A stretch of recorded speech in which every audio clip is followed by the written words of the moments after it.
Terima kasih pemirsa, Anda masih bersama kami di Cerita Wanita dan kita akan lanjutkan lagi perbincangan kita masih dengan Ibu Neng Zubaida.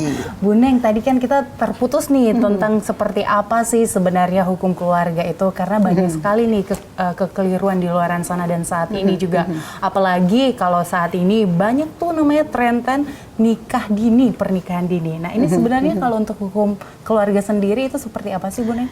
Ya, jadi begini, hukum keluarga itu terkait dengan hukum perkawinan dan juga hukum kewarisan. Nah itu terkait dengan hukum perkawinan berarti. Jadi memang dalam undang-undang perkawinan kita itu ada ketentuan.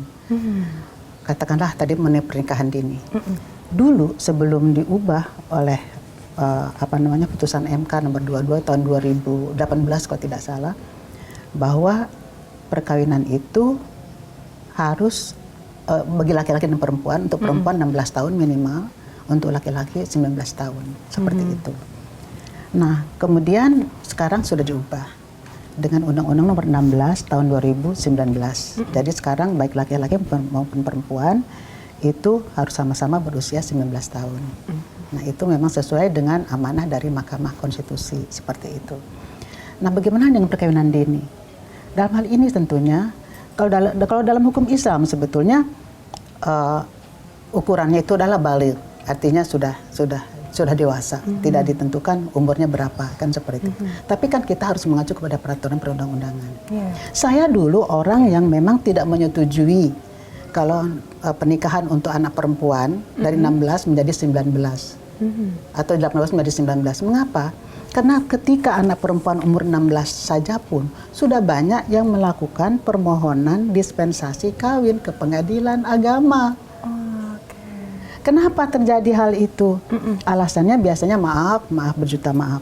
Karena biasanya si anak tersebut telah melakukan perbuatan yang dilarang. Kemudian atau si anak tersebut telah hamil di luar nikah, seperti itu. Nah, kenapa itu bisa terjadi?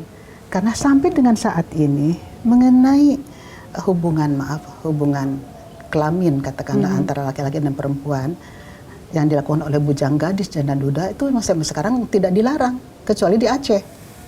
Nah, karena itulah akhirnya kan tidak bisa diitukan secara hukum gitu kan.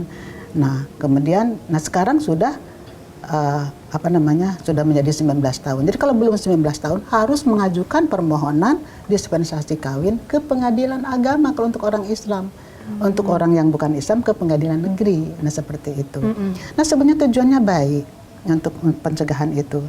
Tujuannya itu adalah baik, hanya mungkin harus disertai dengan adanya larangan hubungan kelamin di luar perkawinan itu. Akan tetapi sekarang sudah ada di dalam rancangan undang-undang KUHP pasal 417 tentang larangan perzinahan antara laki-laki dengan perempuan yang tidak terikat perkawinan. Baik orang itu terikat perkawinan maupun tidak terikat perkawinan. Misalkan begini, ada laki-laki yang mempunyai istri melakukan hubungan kelamin dengan yang perempuan bukan istrinya. Begitu juga perempuan yang punya suami. Tidak hanya itu, tetapi juga laki-laki dan perempuan yang sama-sama tidak terikat perkawinan. Itu termasuk tindak pidana zina namanya. Nah itu. Nah jadi terkait dengan perkawinan dini itu tadi sebenarnya tujuannya baik. Ya, tapi kalau berdasarkan tadi Ibu mengatakan tidak setuju nih kalau misalnya dari 16 tahun dinaikkan menjadi 19 tahun. Nah, tapi kalau berbicara soal kedewasaan nih, Bu Neng, apakah dengan umur dikatakanlah 16 tahun ataupun 19 tahun sebenarnya itu mereka siap nggak sih untuk berkeluarga, sehat nggak untuk menjadi keluarga gitu? Nah, saya sendiri dulu belum ada undang-undang perkawinan ketika saya menikah. Saya menikah pada umur 21 tahun. Artinya memang tidak ada larangan untuk tidak ada keharusan menikah 16 tahun. Kenapa saya tadi menyatakan tidak setuju? Karena apa? Karena zina itu tidak dilarang sampai dengan saat ini, tidak dilarang untuk bujang gadis, janda duda. Nah, di sini bagaimana caranya? Di sini peran orang tua. Nah, jadi seperti itu. Jadi saya tidak setuju itu bukan karena faktor yang lain-lain. Faktor terkait dengan persetubuhan itu yang di luar perkawinan sebenarnya dilarang oleh agama apapun sebenarnya di Indonesia termasuk agama Islam. Nah, itu saja sih. yang terkait dengan ketaatan. Bu Neng, tadi kita sempat terputus tuh di bagian seperti apa sih hukum yang saat ini di Indonesia yang sangat sulit untuk diterapkan. Itu adalah undang-undang yang mengatur supaya tidak adanya lagi pernikahan dini, kehamilan di luar pernikahan. Nah ini sebenarnya tantangan di Indonesia seperti apa sih Bu Neng? Kenapa nggak bisa maksudnya disahkan gitu?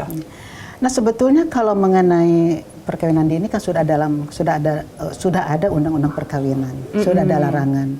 Artinya batasan minimal melakukan perkawinan bagi laki-laki maupun perempuan 19 tahun. Contohnya ada. Hanya dalam hal ini adalah mungkin kurangnya tersosialisasi. Dan yang kedua adalah faktor budaya memang. Jadi kalau dari faktor agama, seperti yang saya contohkan tadi, saya sendiri belum ada undang-undang perkawinan. Dulu menikah pada usia 21 tahun. Artinya memang kita tidak wajib atau tidak harus nikah muda, kan begitu ya kan? Nah hal ini tentunya juga memang kalau misalkan nikah masih muda pasti itu ada tantangannya. Tapi lagi-lagi saya selalu menekankan kita tidak hanya sekedar untuk mencegah perkawinan dini, tapi juga mencegah bagaimana caranya agar orang tidak melakukan perkawinan dini. Apa itu diantaranya? Yang banyak sekali alasan kenapa orang anak-anak melakukan permohonan dispensasi kawin adalah karena hubungan kelamin di luar nikah. Nah hal itu kan untuk Indonesia kan suatu perbuatan yang tercela. Yeah. Nah kemudian apalagi hamil kan gitu, itu kan suatu perbuatan yang katakanlah dilarang. Siapa yang melarang? Ya agama kita, termasuk agama Islam tentunya di sini. Nah, jadi harusnya ada sejalan itu antara pernikahan dini dengan larangan perzinahan, harus sejalan begitu. Nah, jadinya kan dalam hal ini kita bisa bekerja sama dengan kalangan apapun. Nah, saya sendiri pada tahun yang lalu saya mengadakan Sekolah Hukum Keluarga Indonesia. Itu semua perkawinan, termasuk terkait dengan hukum pidana. Bagaimana? Misalkan ada seorang suami yang katakanlah yang melakukan yang beristri lebih dari 4 orang, itu bisa kena hukuman. Oh iya. Kena pasal 279 KUHP. Tapi mohon maaf, Bu Neng, di hukum Islam sendiri bukannya diperbolehkan maksimal 4 orang. Oh. Kalau 5 orang nggak boleh. Nah untuk saudara kita yang melarang poligami, katakanlah monogami mutlak namanya, itu bigami pun tidak boleh, bisa kena begitu. Nah hal itulah yang harusnya itu yang saya lakukan, sosialisasi terhadap masyarakat. Pesertanya subhanallah sampai 1000-an waktu itu tahun lalu. Nah ini saya merencanakan saya akan menyelenggarakan lagi tentang hal itu. Memang sangat penting. Kenapa? Keluarga itu merupakan inti dari suatu negara. Kalau negaranya, kalau keluarga itu sejahtera, bahagia, dari setiap keluarga, udah pasti negara juga demikian.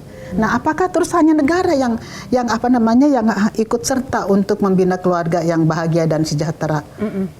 Tidak. Dari kita sendiri juga harus ikut serta. Nah, diantaranya dengan apa? Dengan cara saya berusaha untuk mensosialisasikan, mengajak, mencerahkan. Bukan saya merasa pandai, tidak. Tapi kewajiban saya untuk menyampaikan, ini loh mengenai hukum perkawinan di Indonesia. Ini loh dampaknya kalau misalkan melanggar, karena seperti itu.